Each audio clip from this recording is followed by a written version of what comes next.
प्रश्न 4, भाग दें। प्रश्न 4 का पहला, तो पहला है -96 को 12 से। -96 को 12 से क्या करना है? भाग देना है। तो हम इसको लिख सकते हैं -96/12 भाग देना है। तो इस तरह लिख सकते हैं -96/12। ठीक है, तो इसका उत्तर क्या आएगा? देखिए 12 8 96, 8 बार में कट जाता है, तो इसका उत्तर आएगा -8। इसका उत्तर क्या आएगा? -8। तो -96 को 12 से भाग देंगे तो कितना आएगा? -8, क्योंकि 96 माइनस में है, 12 प्लस में है, तो प्लस माइनस क्या होता है? माइनस। तो -8 इसका उत्तर आएगा। दूसरा 1088 को -64 से, 1088 को -64 से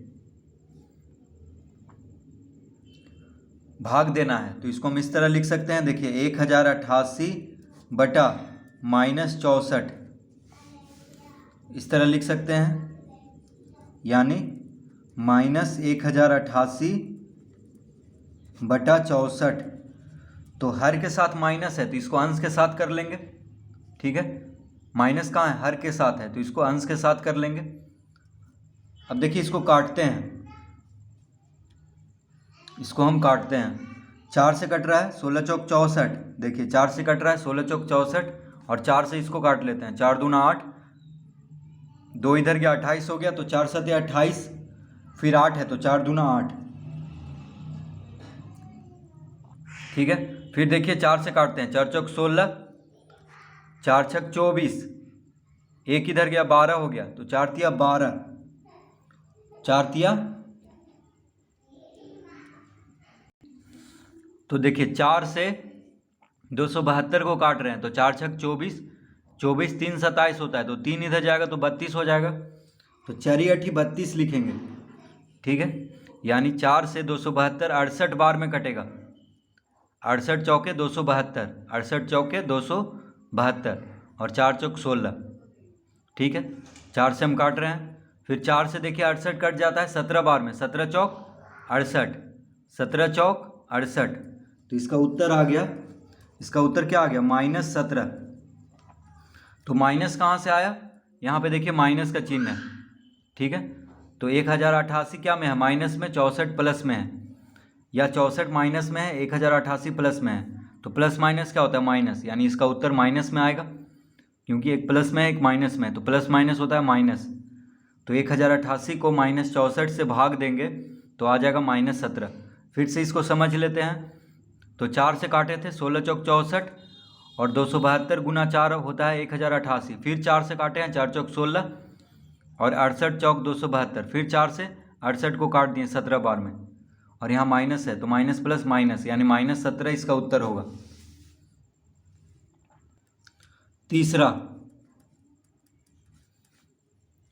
है -1944, -1944 को किससे भाग देना है? 4 से भाग देना है। -1944 को 4 से भाग देना है, तो इसको हम लिख लेंगे -1944/4। इस तरह हम लिख सकते हैं, क्योंकि भाग देना है तो बटा में लिख लेंगे। किससे भाग देना है? 4 से, तो 4 को हर में लिख लेंगे और अंश में लिख लेंगे -1944।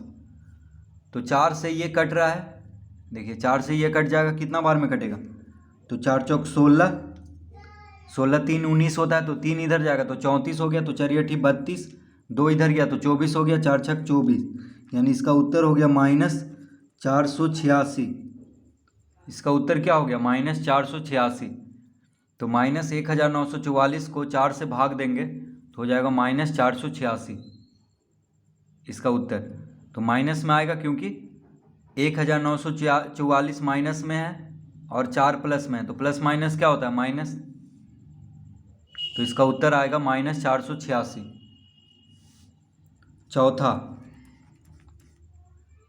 चौथा है 0 को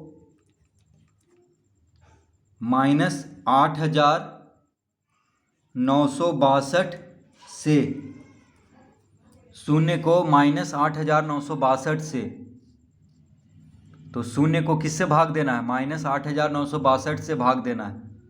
तो इसको हम लिख सकते हैं 0/-8,962, इस तरह हम लिख सकते हैं। तो देखिए, शून्य को किसी भी संख्या से भाग देंगे तो क्या आएगा? शून्य आएगा इसका उत्तर। तो इसका उत्तर आएगा शून्य, क्योंकि शून्य को किसी भी संख्या से भाग देंगे, चाहे धनात्मक हो या ऋणात्मक, किसी भी संख्या से भाग देंगे तो क्या आएगा? शून्य आएगा।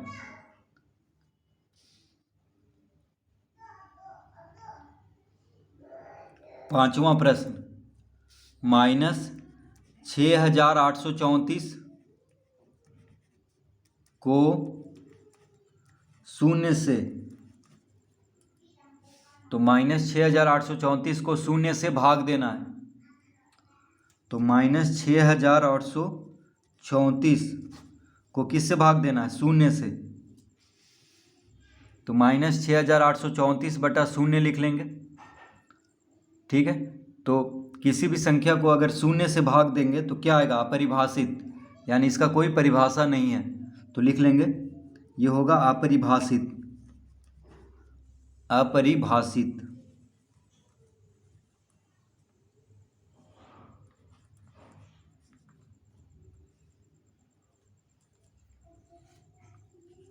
तो किसी भी संख्या को शून्य से भाग देने पे क्या आएगा? अपरिभाषित, यानी उसका कोई परिभाषा नहीं है। तो यहाँ पे लिख देंगे अपरिभाषित। पांचवा प्रश्न, यदि किसी पूर्णांक को -7 से भाग देने पर भागफल -11 हो तो वह पूर्णांक ज्ञात करें। तो क्या कह रहा है? यदि किसी पूर्णांक को -7 से भाग देने पर भागफल -11 हो तो वह पूर्णांक ज्ञात करें। तो लिखेंगे माना वह पूर्णांक है, वह पूर्णांक x है। माना वह पूर्णांक x है। तो यदि किसी पूर्णांक को -7 से भाग देने पर भागफल कितना कह रहा है? -11। तो लिखेंगे प्रश्न से, तो प्रश्न से क्या कह रहा है? यदि किसी पूर्णांक को -7 से भाग देने पे, तो वह पूर्णांक को हम क्या मान लिया? x। तो x भागा -7, भागफल कितना कह रहा है? -11। इस तरह लिख लेंगे। तो कह रहा है यदि किसी पूर्णांक को -7 से भाग देने पर, तो उस पूर्णांक को हम x मान लिए हैं। तो x भागा -7 बराबर कितना? -11। x भागा -7 बराबर -11। तो x को -7 से भाग देने पे कितना आ रहा है? -11। तो x का मान ज्ञात कर लेना है। तो x बराबर क्या हो जाएगा? अतः x बराबर हो जाएगा -11 गुना -7। ये कैसे होगा? तो देखिए, बराबर के बायां तरफ -7 भागा में है। देखिए, भागा -7 किससे भाग देना है? -7 से इसको। तो -7 क्या में हुआ? भागा में। तो -7 को हम बराबर के बायां से दायां तरफ ले जाएंगे तो प्लस में हो, ये गुना में हो जाएगा, क्योंकि भागा में है। तो भागा वाला गुना में हो जाता है। बराबर के बायां से दायां तरफ जाके, यानी बराबर के इधर उधर करेंगे तो क्या हो जाएगा? गुना में, यानी इधर से इधर जाएगा। देखिए, अभी किधर है? बराबर के बायां तरफ है, तो इसको इधर लाए हैं बराबर के दाएं तरफ -7 को। तो इधर भागा में है तो इधर आके गुना में हो जाएगा, यानी x बराबर क्या हो गया? -11 गुना -7। तो माइनस माइनस हो जाएगा प्लस, 11 सत्ते 77। तो इसका उत्तर आ गया 77। तो वह पूर्णांक को हम x माने थे, तो x का मान कितना आ गया? 77। यानी 77 को -7 से भाग देंगे तो क्या आएगा? -11। ठीक है, तो इस तरह हम इसको हल करेंगे। तो बस क्या करना है? -11 को -7 के साथ गुना कर देना है, उसका उत्तर आ जाएगा इसका। ठीक है, तो -11 और -7 को गुना कर देंगे तो इसका उत्तर ज्ञात हो जाएगा, यानी वह पूर्णांक ज्ञात हो जाएगा। प्रश्न 6,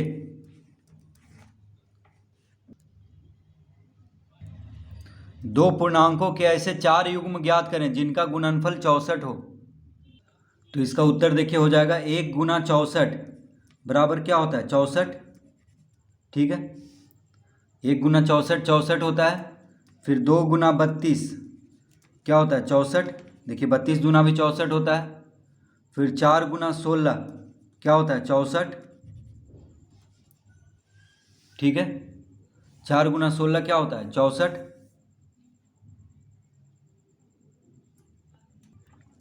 और -4 गुना -16 भी क्या होता है 64। दोनों माइनस में, तो माइनस माइनस क्या हो जाएगा प्लस। इस तरह लिख लेंगे। देखिए तो 4 कह रहा है दो पूर्णांकों के ऐसे 4 युग्म ज्ञात करें जिनका गुणनफल 64 हो। तो पूर्णांक, तो एक क्या है पूर्णांक है, 64 भी पूर्णांक है, तो 1 और 64 को गुना करने पे 64 आता है। फिर 32 दूना 64 होता है, तो 2 गुना 32 करेंगे तो 64 आ जाएगा। फिर 16 चौक 64 होता है, तो 4 गुना 16 करेंगे तो क्या आ जाएगा 64। तो 4 पूर्णांक कह रहा है, तो -4 गुना -16 करेंगे तो भी 64 आएगा। और -2 गुना 32 -2 गुना -32 करेंगे तो भी 64 आएगा। ठीक है, क्योंकि माइनस माइनस प्लस होता है, तो 4 ही लिखना है, इसलिए ये चारों ही लिखेंगे। ऐसे तो होगा -2 गुना -32 भी होगा, -1 गुना -64 भी 64 ही आएगा। तो 4 ही लिखना है, इसीलिए देखिए बस 4 ही लिखेंगे।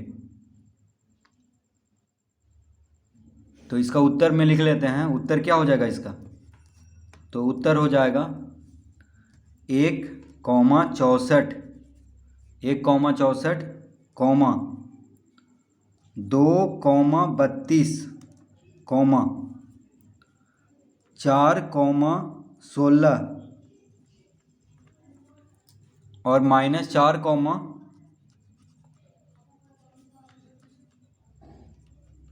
-16। तो दो पूर्णांकों के ऐसे 4 युग्म ज्ञात करें जिनका गुणनफल 64 हो। तो देखिए 2 पूर्णांक है, तो 2 पूर्णांकों के ऐसे 4 युग्म ज्ञात करें जिनका गुणनफल क्या हो 64 हो। तो देखिए इसका ये सब का गुणनफल 64 है। 64 गुना 1 64, 32 गुना 64, 16 चौक 64 और -16 गुना -4 भी 64 आएगा, क्योंकि माइनस माइनस होता है प्लस। तो 2 पूर्णांक है यहाँ पे, देखिए ये दोनों पूर्णांक है, तो इसका गुणनफल 64 है। तो 4 युग्म, देखिए 1 2 3 4 4 युग्म क्या लिख लेना है इस तरह से, जिसका गुणनफल क्या हो 64 हो। तो इसका उत्तर हो गया 1,64 2,32 4,16 और -4, -16।